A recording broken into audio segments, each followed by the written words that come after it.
Audience research was an important part of the planning for my short film, both during the pre-production and production itself.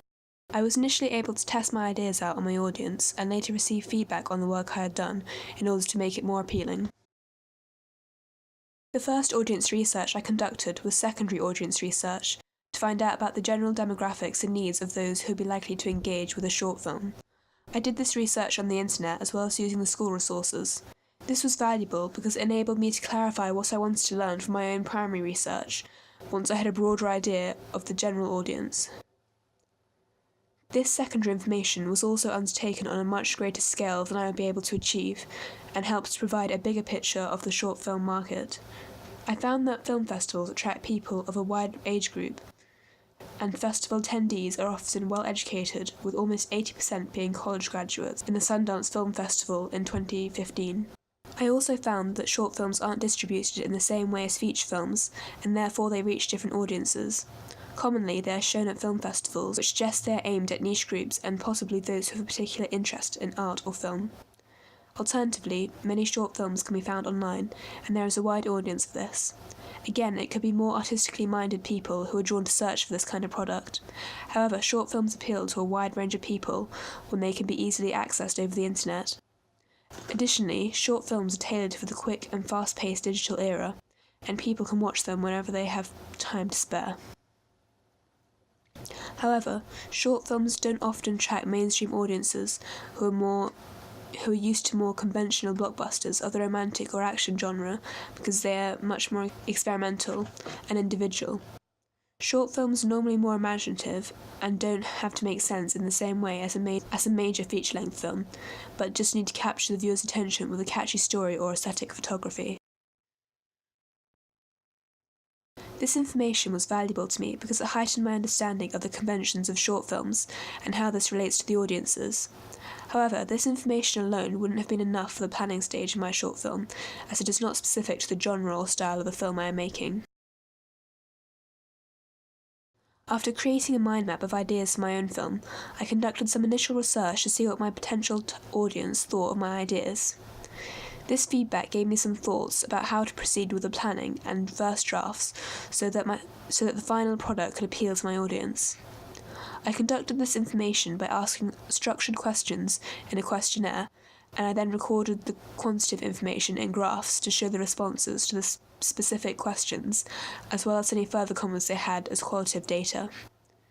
These questions were to do with the genre, character, and sound, as well as key points in the narrative I had planned. In this case, I found the qualitative data more helpful because it provided a clearer explanation for the individual answers. For example, when asked if they would rather watch a film for escapism or enjoyment, or if they preferred something more thought-provoking, it was more valuable to understand their reasons behind this. When conducting the primary research for my own short film, I asked a varied sample of people, both male and female, who have different interests. Most of them were of a similar age group to myself, 17 to 18, because this is largely going to be the target age group for my own product, and many of them took creative A-level subjects as well, suggesting an interest in the arts. My film will hopefully be enjoyable to watch, and therefore it will fulfill the audience's personal needs, but it will also include deeper meanings to fulfill social needs. Katz, Gurevich and Hans devised a uses and gratifications theory which explains audiences use the media to gratify their needs and wants. It assumes that audience members aren't passive consumers of media and have an active role in interpreting and integrating media into their own lives to fulfill their needs. In general, film fulfills personal needs because it distracts from everyday problems and can provide inspiration and knowledge. It also satisfies social needs because it is an inclusive and accessible medium, which can encourage tolerance and promote understanding of other people's cultures. Film also offers utopianism, as Richard Dyer suggests. He says that film bridges the gap between our own inadequate lives and the lives we would really want to be living. My film contains this idea in the sense that something out of the ordinary and interesting is happening to the main character, with the utopian possibility of abundance being fulfilled, and the usual boring aspects of life, such as travel and waiting, being cut out. When it comes to the social class and the socio-economic split of my target audience, I would say that they're probably around C2 to B, although it's difficult to say based on the normal ways of judging this by occupation, because my audience will mostly still be students. After creating some recce footage and first drafts, I presented this material to our media class in the form of a presentation. This mostly involved informal discussions where I received feedback. The main response I received was that I needed to continue with and complete the narrative, because at this time I was working on the beginning and middle of the story. I also found that I needed to give some clarification about what was happening and have a clearer idea of conflict. I received positive feedback for my framing of shots and editing, and I continued to develop these things as well as making the changes that were recommended. I found these informal discussions useful because I didn't direct the conversation or have a specific agenda, which meant that I received information for things I hadn't considered. It was also useful to have these presentations every week so that I had constant feedback on my progress. However, I think it would have been more valuable to record this information some way, with an audio recorder for example, rather than remembering it and writing it up afterwards. Once I had completed the full draft of my short film, I presented it to a group of people and asked directed questions about how they interpreted the film and what I could improve.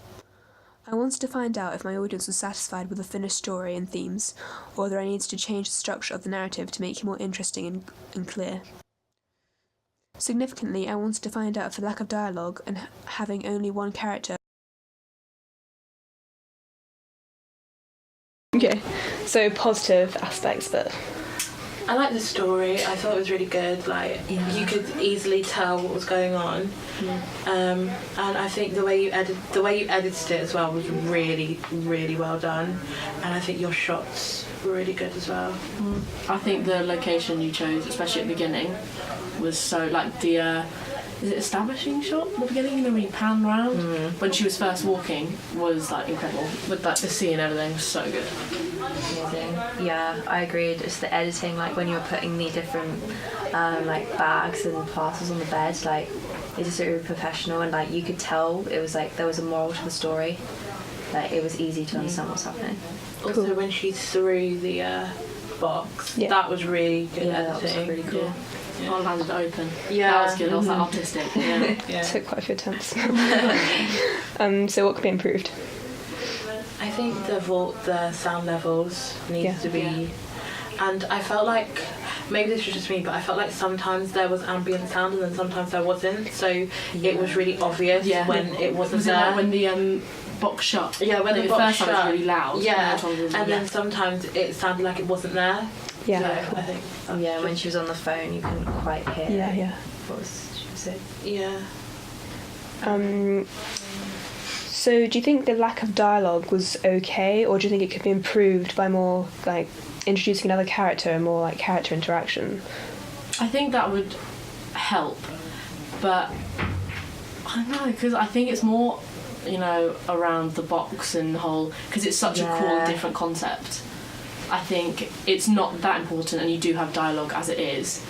Maybe adding someone else, and you could maybe show how she's becoming greedy in a certain scenario, I don't know. But do you know what I mean? To really show that she's kind of becoming spoilt with it and learning. Because I think the only thing is, I didn't really understand why she got rid of the box. I do kind of. Is it because in the mirror she saw that she wasn't herself and she was kind of becoming someone she didn't want to... Yeah. Okay, I don't understand then. Don't worry about it.